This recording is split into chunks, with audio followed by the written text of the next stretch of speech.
guys, welcome back to our channel. Today is part 2 of our David and Goliath study. I guess I should tell you that we're doing a Bible study first. We're doing a Bible study. Today's Bible study is going to be in 1 Samuel chapter 17, verses 12 through 27. So we're kind of splitting up the David and Goliath story. This is part of our series of going through childhood biblical stories, you know, like the ones that you're told over and over and over as a kid growing up in church, restudying those as adults and seeing what new things we can find or if they just hit us different or whatever. So we did the first part of it last week. That's on our channel. If you're interested, you can go watch that before you watch this one. It'll help you understand this story as a whole. Let's jump in. Like I said, we're going to start on verse 12 and go through verse 27 of chapter 17. Now David was the son of an Ephrathite of Bethlehem in Judah, named Jesse, who had 8 sons. In the days of Saul, the man was already old and advanced in years. The 3 oldest sons of Jesse had followed Saul to the battle, and the names of his 3 sons were Eliab the firstborn, and next to him Abinadab, and the third Shammah.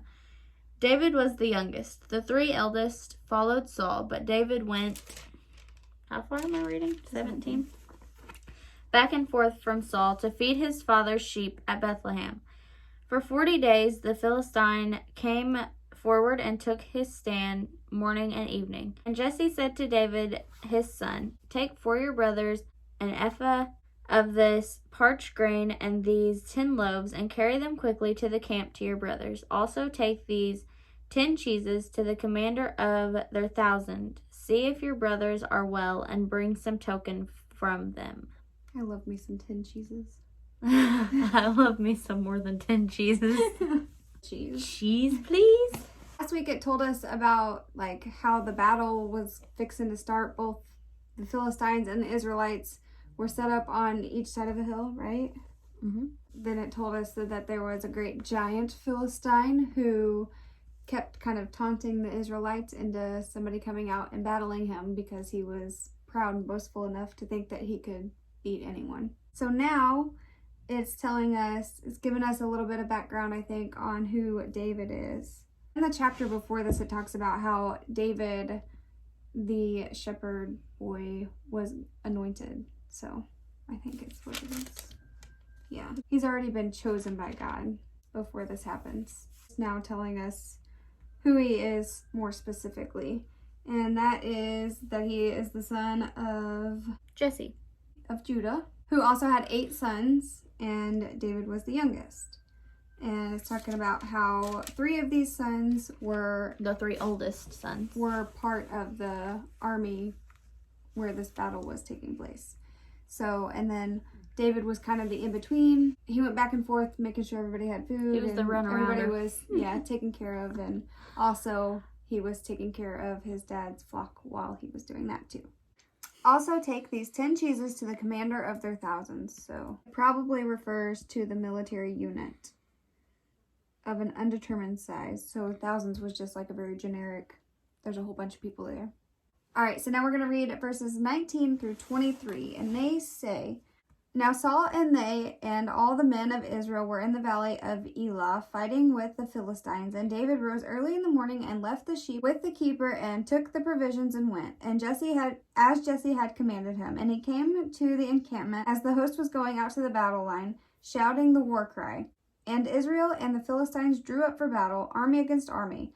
And David left the things in charge of the keeper of the baggage and ran to the ranks and went and greeted his brothers. And he talked with them. Behold, the champion, the Philistine of Gath, Goliath by name, came up out of the ranks of the Philistines and spoke the same words as before, and David heard him." So, it's getting good. This is David's encounter with Goliath. So David is doing as Dad says. He's taking food to the armies. And when he arrived and started talking to his brothers, Goliath stepped up and started talking, and David heard him. It says the same as he did before. So what he did before was he said, "Choose a man for yourselves and let him come down to me. If he is able to fight with me and kill me, then we will be your servants." It really shouldn't say we. You should say they will be your servants because he'll be dead. Right? Didn't catch that last week. But if I prevail against him and kill him, then you shall be our servants and serve us. So he's saying, y'all can't beat me, so go ahead and try. And then whenever I beat you, your people are going to serve me. 24 through 27 says, And the men of Israel, when they saw the man, fled from him and were much afraid. And the men of Israel said, Have you seen this man who has come up? Surely he has come up to defy Israel. And the king will enrich the men who kills him with great riches, and will give him his daughter, and make his father's house free in Israel. And David said to the men who stood by him, What shall be done for the man who kills this Philistine and takes away the reproach from Israel?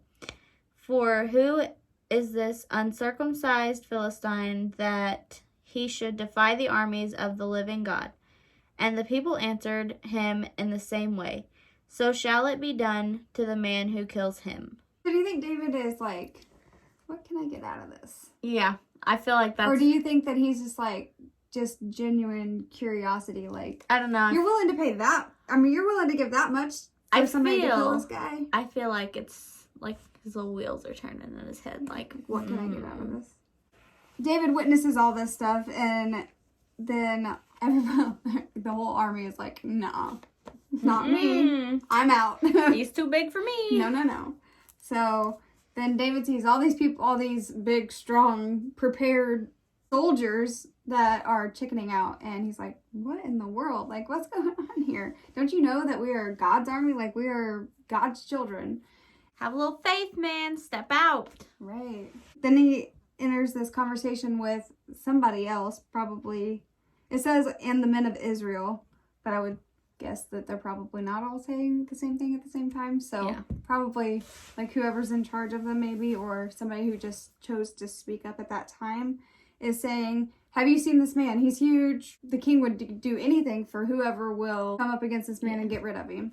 And David's like, what exactly? What will he do? I'm gonna do it. He says, what shall be done for the man who kills this Philistine? Basically, they talk about the king giving his daughter and make his father's house free to Israel, and pretty much like a life of ease. And the people answered him in the same way, so it shall it be done for the man who kills him.